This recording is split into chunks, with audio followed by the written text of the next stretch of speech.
everyone, welcome back to a brand new YouTube video. Soccer Bro is back with another video for you guys.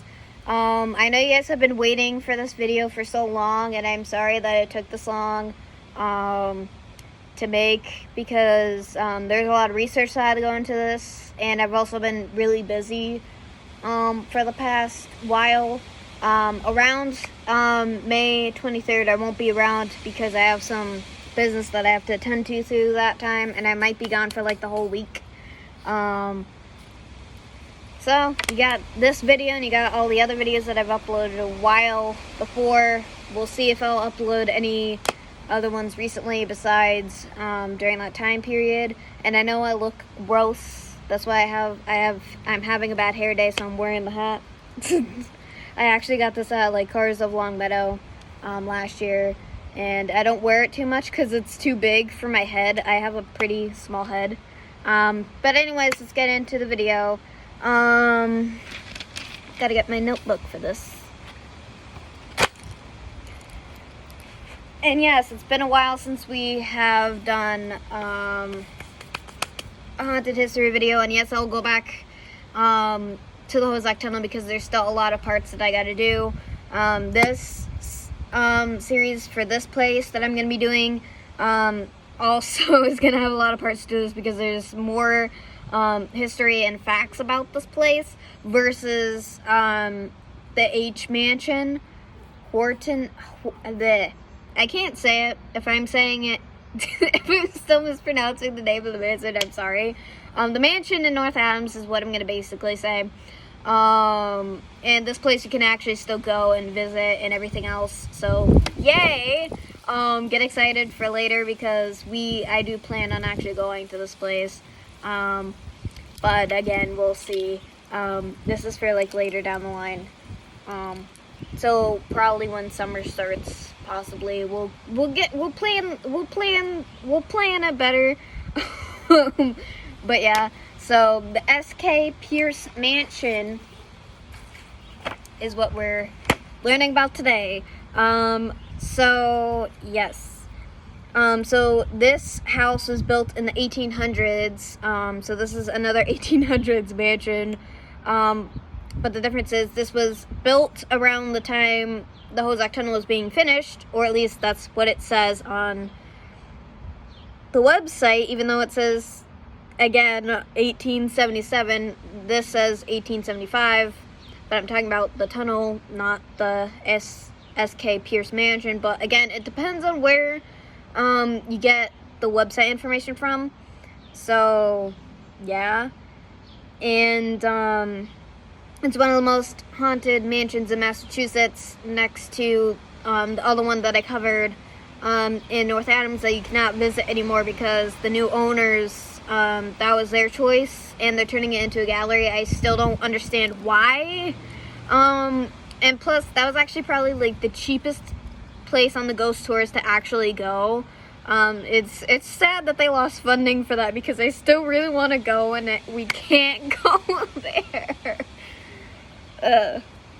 You guys are probably gonna hear me talk about it every time I have to like do a mansion for a haunted history video. Anyways, so yeah, this house is actually in Garter, Massachusetts. It's actually pretty close to where I live. It's not that far, and it's not an hour away. It's still kind of far, but it's not like too far. I mean, it's closer to me than North Adams is to where I am, basically. But that's me. So basically, there was no crime or murders in this house, but there's a lot of spiritual activity in the house. Basically, almost all the family members from the original family died in this house except for the second generation. The first generation, Sylvester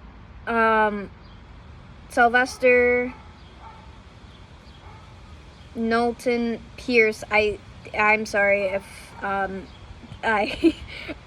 didn't say his name right. That was the original owner of the house. He put money in for the house to be made. It was a dream of his. He absolutely loved it, but his first wife didn't get to enjoy it because that was also her dream as well. She died in the house basically after 2 weeks of being in the house because of a water infection. It says water infection, or an infection in general, because the water that they had wasn't the cleanest, but it was one of the first sorry, I'm not sick, I just need to cough. It was one of the first mansions during the 1800s to have running water through the house and plumbing in the house. So that was a very luxurious house in that time period. It still is now, regardless of it being literally like 200 years old, 100 years old by now. I think it's 200 because it was the 1800s versus 1900s. If it was the 1900s, then it would be around 100 years. Now, I could be getting this all wrong, but I think I think I'm close enough. Anyway, so it's towering over the corner of West Broadway in Union Street in Gardner, Massachusetts, as I said before. It is in Gardner, Massachusetts, or Garden, I don't know. I think it's Gardner. I think that's the way it's pronounced. And oh my gosh, again, this man was really wealthy. He, I think his company was for furniture, I believe. I could be wrong. That's what I read. I don't think I even wrote that down. So this mansion is actually pretty huge, with the square feet being around 6,661 square feet of land. That's pretty huge for a house. My house is not close to that. We have a lot less, but then again, we live in the city, so makes sense. We have a pretty nice backyard despite us living in the city. Most people aren't as lucky. When you live in the city, you're literally sacrificing a lot of land for your house. I mean, you could get pretty nice houses in the city, but you're sacrificing like how much land you get, basically. Again, it depends on the area that you live in, stuff like that. Like, our backyard for my house is actually a pretty nice size. Everyone else basically has a smaller backyard, which makes sense considering where their houses are positioned. We also have like a small hill in our backyard, which was good for me and my sister because we basically just went sledding in our backyard instead of our parents basically bringing us out to go sledding like other people. But yeah, anyways, so yeah, that is a lot of land for a house, or mansion. It's a mansion. For a house or mansion, that's still a lot of square feet. It's huge. I've seen pictures of this place. I've watched YouTube videos of this place. My favorite YouTubers went to this place. I plan on going. But I loved it. Speaking of my favorite YouTubers, they're actually on tour right now, and not the point of the video. It's a very haunted mansion. There's spirits there who haven't resonated with the house. There's a lot of spirits coming and going from the house. I think it's because of the land that it was made on, and everything else. And there's just a lot of ghosts coming in and out from that place. It's extremely haunted, regardless of there no killings or something traumatic that happened there. But there was a story that I remember from one of the YouTube videos that I saw, from like the tour. The lady who was giving them the tour told them about one of the other employees saw a man just rise up from the floor of where they were standing in one of the rooms. I think it was one of the study rooms. I don't think it was a bedroom. And it turns out that the the apparition that he saw was someone who actually died on the road earlier that day, and he just appeared in front of him for some odd reason. It's hilarious. Also, the mansion is named after the original owner who owned the mansion. A lot of the older mansions are usually named by the wealthy people who originally lived there, or who paid to build the house, or they bought the house after the house was built because someone was just like, let's just build a mansion, basically. But a lot of times during the 1800s, usually wealthy businessmen usually paid to get those mansions built for them. Most of them owned multiple mansions. Some only built and owned one, depending on how wealthy they were back then. Again, this was 1800s I basically talking about, but this also happens for most of them. It's a 3-story mansion. It's a 3-story mansion. So it's bigger basically than the house that my grandmother owns. She doesn't live in a mansion, but she lives in like a 2-story building. But it's like a 2-family building as well. So she lives on the main floor. Someone rents from her on the top.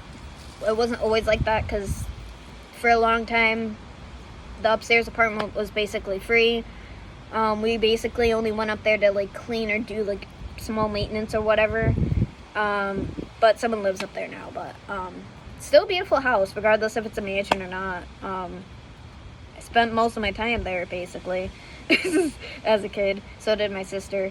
Anyways, so Mr. Pierce actually died there in 1888. He died in the house, as well as both of his wives. His children, his 3 sons, were fighting over the ownership of the house when he passed away. His youngest son, Edward, he ended up owning the house for a long time with him and his wife.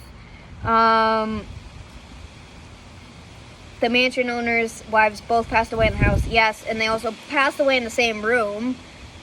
It didn't say which room Mr. Pierce died in. I have no idea. They both, anyway, I'm trying to explain it, but it's not coming out the way I wanted to. After 2 weeks of moving in, as I said before, Susan, who is Mr. Pierce's first wife, died of a flesh-catching bacteria infection. So as I knew I wrote it down, but I wasn't even looking to where I wrote it down, so that's why I didn't say it right the first time. I'm so sorry. I'm laughing at... I'm laughing at myself. Anyway, so during the Great Depression, during the Great Depression, a lot of wealthy people or working people lost a lot of money during the Great Depression. It was hard for basically everybody to survive during the Great Depression. So they lost a lot of his father's fortune during this time. So in order for them to survive, they turned the Pierce mansion into a boarding house. I'm not going to go into the description of what a boarding house is. I'm just going to assume that most of you guys know what it is, and also you guys can look it up. Go free to pause the video, look it up, and then come back to the video.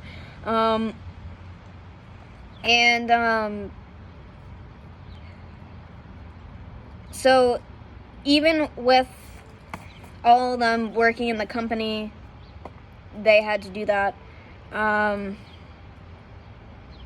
The mansion was left to all the 3 sons, but they were fighting over it for a long time, and then Edward was the one who ended up getting it. And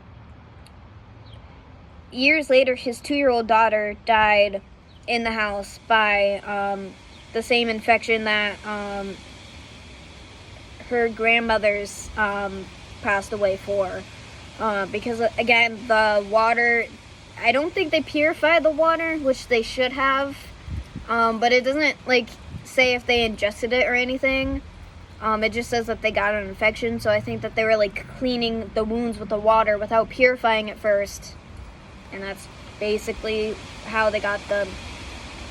But it says flesh eating, so I don't know. So Edward's 2-year-old daughter died in the house because of the same infection that her grandmother's passed away from. In 1965, the mansion was falling apart, so Edward had to give it away. So basically, in the 60s, obviously the date that I just said, 1965, they had to give it away because he did not have enough money to repair the house, so he had to give it away. And it led up to everything how the house is now. And the house is cared for now. They restored it. And as I said before, it's in better condition than it was during the 60s. And people are still allowed to visit there and everything else. This is part 1. Sorry it was so short, but it's there's a lot of information that I have to put down and everything else. And I'm sorry if it was, like, all over the place. It's been a while since I've done one of these videos. So there's that as well. So yeah, I hope you guys enjoyed that. Welcome to Haunted History. And I know a lot of you guys love Haunted History, and I love making these videos. I didn't know that I probably will be able to visit most of these places. But there's going to be a lot of places that we will be able to visit and go see. We've already went to the Vsco tunnel multiple times already. So there's so many videos I did. So basically the Vsco tunnel is basically its own series now at this point. And I'm still not done with that place.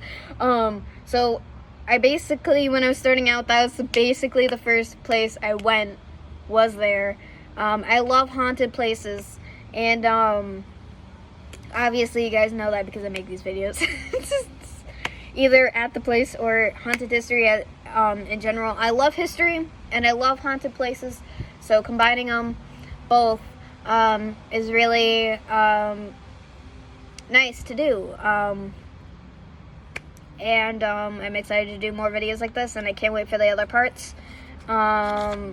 So yeah, I hope you guys enjoyed this video. I hope you guys like, comment, subscribe, and I'll see you guys in the next video, either if it's another haunted history video, another vlog, another exploration, or another top Massachusetts video, or basically any series that I do. It's coming. I also got to start my top places to go in Connecticut as well, because we go to Connecticut all the time. Well, not all the time, but like, we go there more than we go to places in Massachusetts, honestly. Mostly to visit my sister and everything else, but like, we also go for like other reasons, aka Dunkin' Donuts, because they have a better Dunkin'. No offense to the ones in Massachusetts, but also I'm going to continue my Dunkin' series. I didn't today because you guys were literally waiting for the haunted history video for so long, and I just thought it would be time to literally just do at least the part 1 for now, because I feel bad saying to wait for it for so long. So yeah, I hope you guys enjoyed, and I'll see you guys in the next one, and hopefully the next time I have a better hair day, because I had to wear this hat. I like the hat, it's just like, I'd rather not, because it's just big and it's just uncomfortable. You can tell it's big because it's literally over my ear. It's not behind my ear, it's over my ear, and I tried to adjust it, and that hasn't helped. So hopefully next time, either I have a better hair day, Or I have a hat that actually fits my head. Anyways, guys, remember to stay classic and remember to stay strong, my warriors. And I hope you all have an amazing week, and I hope you all enjoy the beautiful weather while it stays. We had like 2 thunderstorms in a row yesterday and the day before yesterday. Oh my gosh. So yeah. See you guys next time. Peace out.